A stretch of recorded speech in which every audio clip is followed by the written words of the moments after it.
Welcome back to Fish on Northwest. We are in the bait lab, again brought to you by SPORTCO and MACK'S Lure. I'm your co-host Tommy Donlin, and tonight we are going to cover a halibut rig.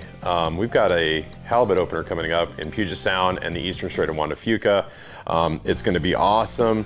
You know, there's a lot of guys that have fought really hard to get this opener in early April, and we finally got it. I'm anticipating a lot of really nice fish hitting the docks and hitting the bottom of the boat. So I wanted to walk you through kind of my rig for the eastern strait. And it's a little bit different than what I'm using in the ocean. You know, in the ocean, you'll see me use a lot of white hoochies, a lot of glow hoochies. And I add a little bit of color when we're in the eastern strait. And I've also got a little scent capsule that I also incorporate into the rig that I want to show you as well, because let's face it, scent is really important. You know, the other thing to keep in mind is last year in the eastern strait, there was a 7-foot halibut caught that was over 300 pounds, estimated 320. The gentleman tried to find a place to weigh it, couldn't find a place to weigh it, and he said, you know what, I'm not even worried about it. I'm just gonna drive my boat home. They caught it in 80 feet of water. Okay, so you know, we're fishing a lot shallower here than we typically would, maybe off the coast of Washington, sometimes up to 800 feet, right? But there are giants out there. I've had buddies that have caught them well into the 100-pound range, 150-pound range. So if you want a big fish and you don't have to travel far from home, this is your chance. So we'll go to the bait table here, and I'm going to show you, kind of walk you through this rig. I've already kind of started the rig here just to get some of that out of the way and not to bore you with knot tying, but this is an egg loop knot, okay? Here and here. What you're looking at is this guy right here. You're looking at a Gamakatsu big river hook. 12-aught is the size. Now you can use 10-aught. I try not to use anything less than 10-aught. I love big hooks to make sure you get a good hook set in that halibut. Again, you know, we're really not worried about small fish in this game, so I go big. And then the other thing that you're going to notice is this leader, right? Now this leader is 250 pound, and it is your Berkeley big game, clear, and it's kind of missing. The number's missing, but it's 250 pounds. And I try not to go anything less than 200. And it's pretty supple. It's really not that hard to tie. And so you can get used to it. Now, the first thing that you're gonna notice is the distance between the hooks. And this is really important because if you think about the bait that we use, for the most part, I'm using a bait that's a kokanee, a shad, something that's sizable. You know, you can also use trout, but the reason that I have these hooks spread out is because I'm gonna thread the first hook through the bottom jaw of that bait fish out the top, okay? And it's gonna be smack dead center. And then the next hook, I want to be in around the dorsal fin, okay? And I'm gonna poke it in and pull it out, and it's gonna be sticking out at about a 90-degree angle from the fish, okay? So you wanna size the hook spread to your bait. You don't want this hook, this trail hook, coming past that dorsal fin. And the reason for that is that if you have too long of a leader, right, too long of a distance between the two hooks, you can foul the trailing hook in front of your hoochie. We're gonna add a hoochie to this equation.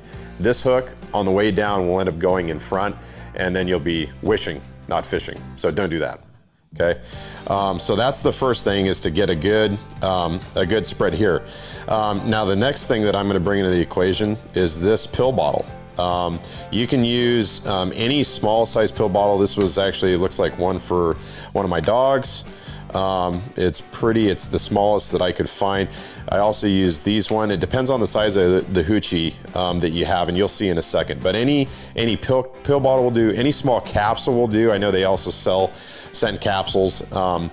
but this is gonna go on the line. So what I'm doing here is you take the cap off, you know, get a 1/4 inch drill bit, drill a hole in the cap, right in the right smack dead center, and then go to the bottom of that pill bottle, drill another hole, and then put as many holes as you like in the side of this pill bottle, okay? This is gonna be your scent dispersion device, just like that.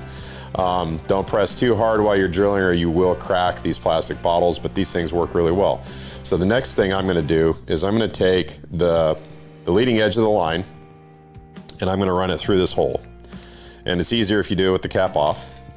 And then you put the cap on, just like that. Okay, and you thread that all the way down. And now, those hooks are sharp. You wanna make sure, right, you're gonna fill this with scent. And so you wanna make sure that the scent stays in there and just doesn't come out as a liquid.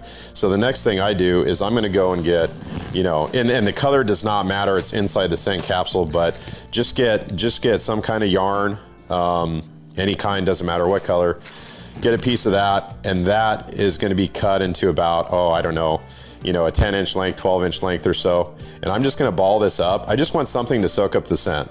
So I'm gonna ball this up and I'm gonna stick this inside of the capsule to kind of control the scent and hold it in there. And then what I'm gonna do is I'm gonna go to my favorite scent, and I live by Pautzke's, the Halibut and ROCKFISH nectar, and I'm gonna soak the inside of this with this nectar, okay? Or use whatever favorite scent you have. And then when you're done putting the scent in there, you just put the capsule on, lock it, and there you're ready to go. So that's the first step, right? So you've got your scent capsule, you've got scent in there. At this point, you know, usually by the way, when I put the scent in, you can do it one of two ways. If you're using sponge, also you can put it in a Tupperware container, you can soak it and let it sit in there. And then when you you pull up, say you're gonna make another drift, you pull up your rig, you can take that scent out, that either the yarn or the sponge, you can put it back in that container that's got all the scent in it, pick out another piece, and so you can kind of keep reusing it. And that way you've always got fresh scent in here and you're not throwing away yarn or throwing away little pieces of sponge, you can reuse it. And so, you know, the other thing that you wanna do, right, is if we go back down to the table, you're gonna put a hoochie over the top of this, right? This is not gonna be exposed. And you'll see why I don't put this scent capsule in front of the hoochie. Try to keep it behind the hoochie because I don't want any action. I'm not trying to make this thing wiggle or dart back and forth or get tangled or anything like that. So I'm gonna bring the hoochie down here and I'm going to set it inside so that it's completely underneath the squid. And you want to kind of get all the tentacles out of the way so they can seat in there properly. This takes a little bit of maneuvering to kind of get it in there, but you can do it just like that. So I'll seat that up in there. So now it's completely covered by that hoochie.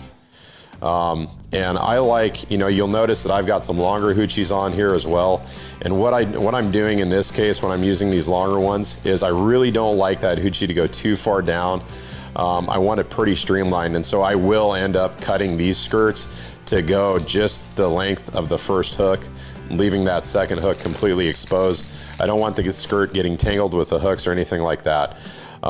So basically there's your rig, you've got a hoochie on top of it, and then when you're ready to go, when you've already got your bait hooked up, and you've already got the hoochie on, and this is already attached to either your spreader bar or your slider rig, that's the point in time where you're gonna put whatever scent you're using inside of the capsule. You don't wanna put it in there and then go and put a bait on and then hook it up to all your gear, because you're gonna be dripping scent all over the boat. And it's probably okay if it's somebody else's boat, but if it's your own boat, it's gonna be all over the place. So do it, kind of make that as your last step in the process, okay? Another thing to mention, like always use stretchy thread. And we can go to the table, you can see exactly what I'm using. I think I bought this at England's Marine in Westport, but SPORTCO has stretchy thread. You want to go with the industrial kind, the stuff that's super heavy duty. You know, I don't use the stuff that's thin. I mean, we're talking big baits, we're talking bigger fish. They don't care, it doesn't matter if they can see it or not. So you want something that's sturdy to keep the bait onto the hook. And that's when I really wrap it up. And I'm making, I'm making probably 20 passes on that bait after I stick these 2 hooks in it. So, because I do not want that bait to go anywhere. I want that bait to be able to get sucked into a halibut's mouth and then get spit back out, sucked back in, when that bait's still staying perfectly on the hooks and staying streamlined. So, keep that in mind. Keep that in mind, it's really important. In terms of how to present this, you've got a couple options, right? Typically what I'll do is I'll finish this end with either a perfection loop, or my personal favorite, I'll just grab a swivel and tie a San Diego knot, okay? And that completes this rig, and now that's done. The next thing you'll have is either a slider rig or a spreader bar. Now, if I have enough current, I'm really a big fan of these slider rigs. And it's really simple.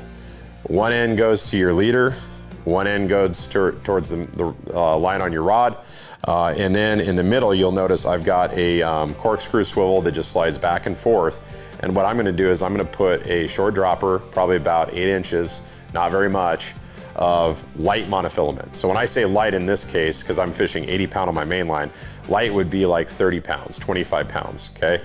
And then just a short dropper to the weight. And then in the event that weight gets caught in the bottom, caught in the rocks, whatever, you break it off, you're just out the weight, you're not out anything else. You don't want to make these sliders too long, because you want to be able to reel this up, and not have the halibut be too far away from the boat to gaff it or harpoon it or whatever you're going to do to dispatch it. So I make these probably about, I'd call that maybe 20 inches, 2 feet long. 3 feet is probably a little bit on the long side for me. I like them a little bit shorter than that. But the other thing that you're going to notice about this rig, and especially when fishing big baits, is that the halibut can take line and slide the weight without feeling the weight, okay? So with a lot of these fish, a lot of the bigger fish, I will try to feed that bait to them. So they'll suck it in.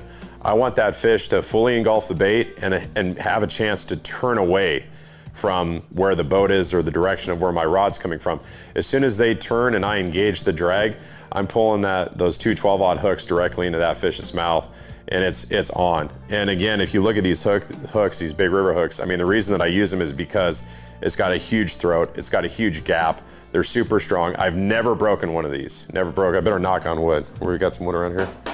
Okay, so that's why I use them. You're gonna hook fish really well. I guess, the other thing I'll say in terms of this rig with the hoochie, you're gonna notice I've got all sorts of colors, and this is kind of the difference for me in the Eastern Strait, is because we are hitting some shallower spots, you have better light penetration. A lot of these colors show up better in those shallower waters, and I do feel they kind of give you somewhat of an advantage in a different look to your presentation.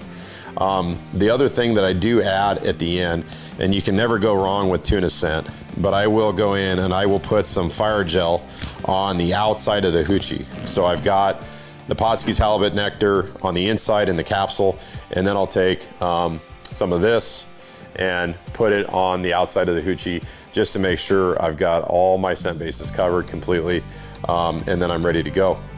And so there you have it. That is my Eastern Strait and Puget Sound halibut rig.